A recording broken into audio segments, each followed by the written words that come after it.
प्यारे बच्चों, नमस्ते। आज का जो हमारा टॉपिक है उससे पहले मैं आपके सामने दो वाक्य रखूंगा और आपको उन दोनों के मुझे अर्थ बताने हैं। ठीक है?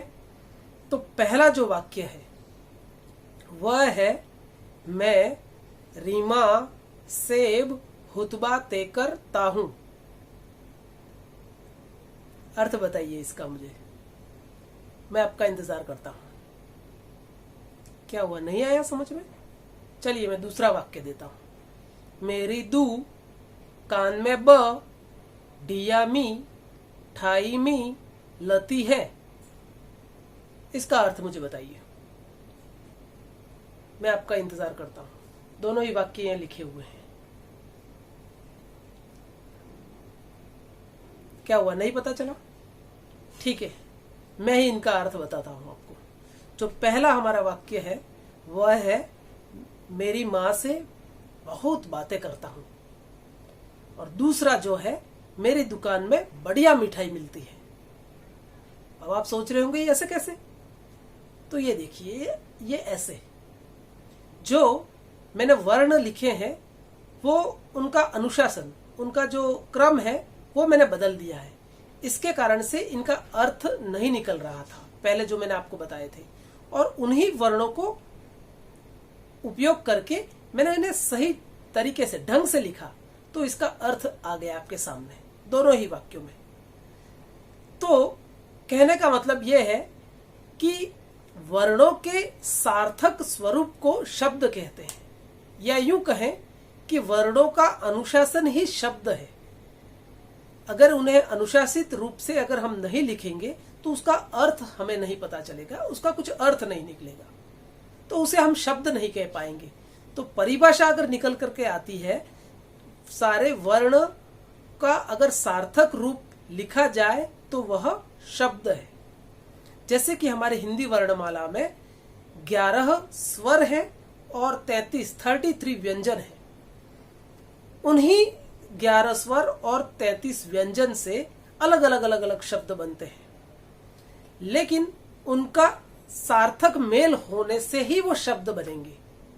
किसी भी वर्ण को कहीं से भी उठा करके रख देने से शब्द नहीं बनेगा। तो वर्णों का सार्थक समूह शब्द है, या वर्णों का अनुशासित रूप शब्द है। तो ये हो गया हमारे पास शब्द की परिभाषा कि शब्द क्या होता है।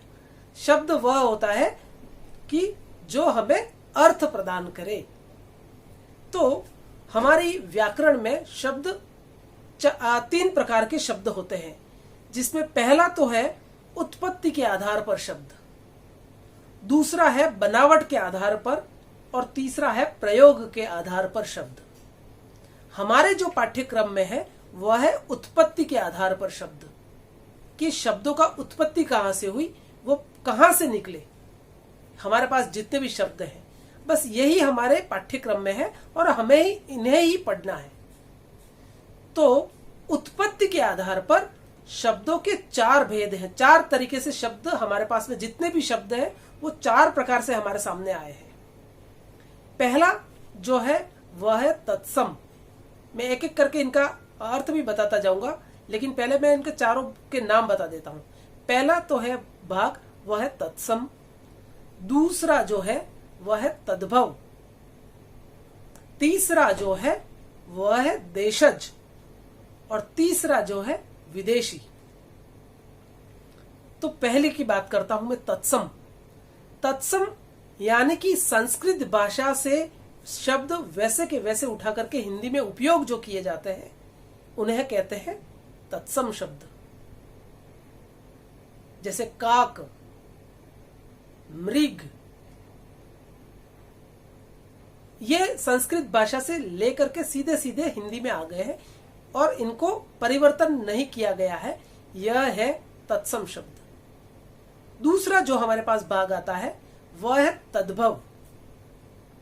तद्भव शब्द वह होते हैं जो संस्कृत से लिए गए शब्दों को परिवर्तित करके हिंदी में उपयोग किए जाते हैं, उन्हें कहते हैं तद्भव शब्द।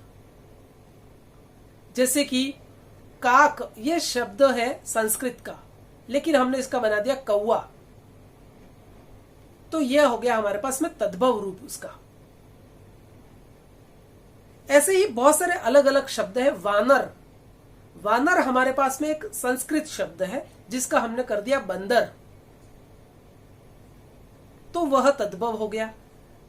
जो संस्कृत के शब्द है वह तत्सम है, संस्कृत से लेकर के उनका रूप परिवर्तन कर दिया, वह है तद्भव। और तीसरा जो प्रकार हमारे पास में आता है वह है देशज शब्द, जो हमारी देशी भाषा, बहुत सारी भारत में बहुत सारी भाषाएं और बोलियां हैं। इसके लिए एक लाइन भी कही गई है कि कोस कोस पर पानी बदले 4 कोस पर बानी। हर एक कोस पर पानी का स्वाद बदल जाता है, हर एक 4 कोस में भाषा यानी कि लैंग्वेज बदल जाती है। तो जो देशी भाषाओं के शब्दों को लेकर के हिंदी में उपयोग किया जाता है उन्हें कहते हैं देशज। जैसे कि खाट, खटिया, ये आम बोलचाल की भाषा के शब्द हैं जिन्हें हम हिंदी में उपयोग करते हैं। लोटा, यह इस तरह के शब्द देशज शब्द है। चौथा जो प्रकार है वह है विदेशी शब्द, जो विदेशी भाषाओं से लिए गए हैं हिंदी में, उन्हें कहते हैं विदेशी शब्द। जैसे कॉलेज, यह हिंदी का शब्द नहीं है, यह अंग्रेजी का शब्द है कॉलेज, जो हम हिंदी में इसे उपयोग करते हैं। स्कूल, ये अंग्रेजी का शब्द है जो हमारे पास हिंदी में आ गया है। ऐसे बहुत सारे, उर्दू से भी हमारे पास में कुछ शब्द आ गए हैं जिन्हें हम हिंदी में उपयोग करते हैं। तो ये 4 शब्द हैं, तत्सम, तद्भव, देशज और विदेशी। ये 4 प्रकार से हमारे पास शब्दों की उत्पत्ति हुई है। तो इसे याद रखना है।